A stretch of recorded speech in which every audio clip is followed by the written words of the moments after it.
नमस्कार, मैं हूं अंकिता शर्मा। भारत 360 डिग्री न्यूज में आपका स्वागत है। 22 सितंबर के इस बुलेटिन में आज के मुख्य समाचार।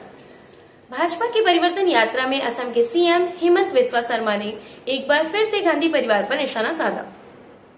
असम के मुख्यमंत्री शुक्रवार रात को जोधपुर में जैसलमेर से निकली परिवर्तन यात्रा के समापन में बोल रहे थे।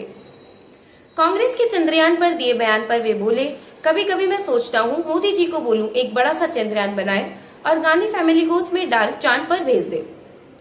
इससे हमारे देश की सारी समस्या एक ही बार में खत्म हो जाएंगी। शर्मा ने कहा कि कांग्रेस को हिंदू का भी सम्मान करना होगा।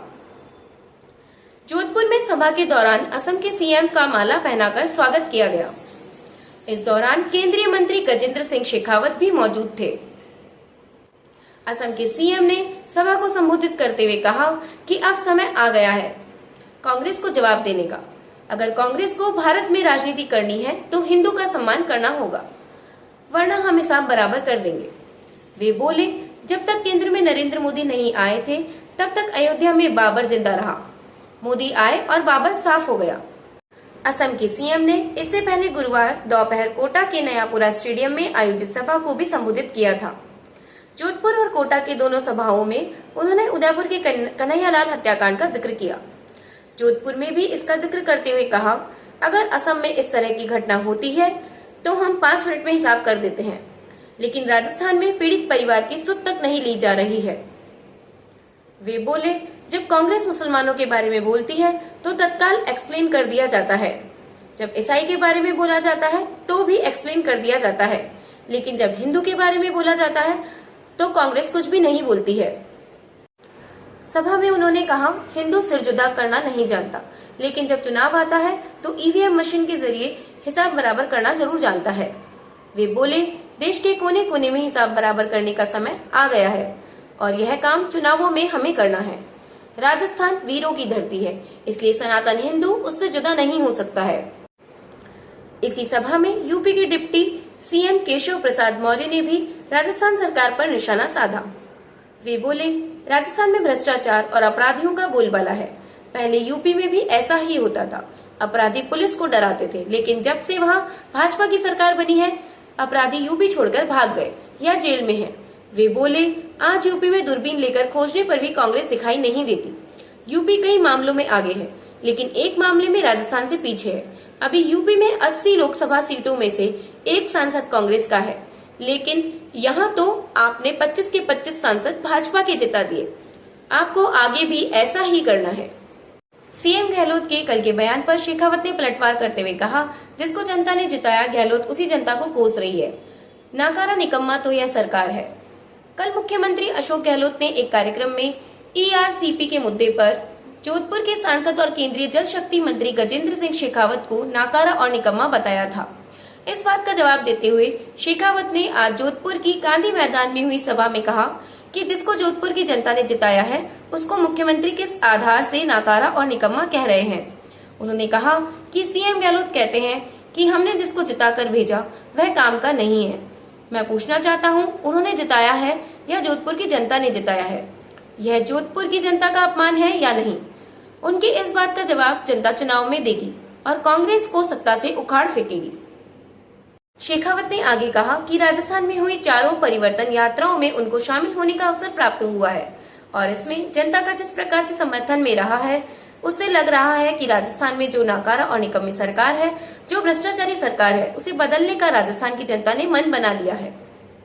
नागौर की पूर्व सांसद और हाल ही में भाजपा ज्वाइन करने वाली ज्योति मिर्धा ने इस सभा के बाद पत्रकारों से बातचीत में कहा कि हनुमान बेनीवाल बिना आधार के बयानबाजी करते हैं, मुझ पर और मेरे दादा पर पार्टी बदलने का आरोप लगाते हैं, जबकि मौका परस्त तो वे खुद हैं और समय देखकर पाला बदल लेते हैं। उन्होंने कहा कि मुझे तो यह भी सूचना है कि वे जल्द ही कांग्रेस के नेतृत्व वाले इंडिया संगठन को ज्वाइन करने वाले हैं, क्योंकि उनके पास अब कोई विकल्प नहीं बचा। वहीं उत्तर प्रदेश के मुख्यमंत्री केशव प्रसाद मौर्य ने सभा को संबोधित करते हुए कहा कि 500 साल बाद और लाखों भक्तों के संघर्ष के बाद रामलला उस स्थान पर विराजमान होंगे जहां उनका जन्म हुआ था। उन्होंने कहा कि राजस्थान में कमल खिलाकर अयोध्या आने का निमंत्रण दे रहा हूं। साथ ही उन्होंने कहा कि राजस्थान में मुख्यमंत्री अशोक गहलोत के नेतृत्व वाली सरकार में भ्रष्टाचार और दंगे देखकर लगता है कि राजस्थान में कोई सरकार है ही नहीं। उन्होंने कहा कि जब से यूपी में मुख्यमंत्री योगी आदित्यनाथ के नेतृत्व में भाजपा की सरकार बनी है, तब से गुंडे अपनी जमानत कैंसिल करवाकर जेल जा रहे हैं। वहां अपराधी सरकार और पुलिस से डरते हैं। जनता दल सेक्युलर जेडीएस आज भाजपा के नेतृत्व वाले राष्ट्रीय जनतांत्रिक गठबंधन एनडीए में शामिल हो गया है। जेडीएस के वरिष्ठ नेता और कर्नाटक के पूर्व सीएम एचडी कुमारस्वामी ने शुक्रवार को केंद्रीय गृह मंत्री अमित शाह से मुलाकात के बाद यह घोषणा की। इस मौके पर भाजपा अध्यक्ष जेपी नड्डा भी मौजूद थे। नड्डा ने एक्स प्लेटफॉर्म पर उनकी पोस्ट में कहा कि मुझे खुशी है कि जेडीएस ने एनडीए का हिस्सा बनने का फैसला किया है। हम एनडीए में उनका तहे दिल से स्वागत करते हैं। इससे एनडीए और प्रधानमंत्री के vision new India strong India को मजबूती मिलेगी। दिल्ली में केंद्रीय गृह मंत्री अमित शाह से मुलाकात के बाद कुमारस्वामी ने कहा, आज हमने औपचारिक रूप से बीजेपी के साथ आने के बारे में चर्चा की। हमने औपचारिक रूप से कुछ मसलों पर बात की। हमारी तरफ से कोई भी मांग नहीं है। इसके पहले कर्नाटक के पूर्व मुख्यमंत्री और भाजपा नेता बीएस येदियुरप्पा ने 8 सितंबर को बताया था कि जेडीएस लोकसभा चुनाव भाजपा के साथ मिलकर लड़ेगी।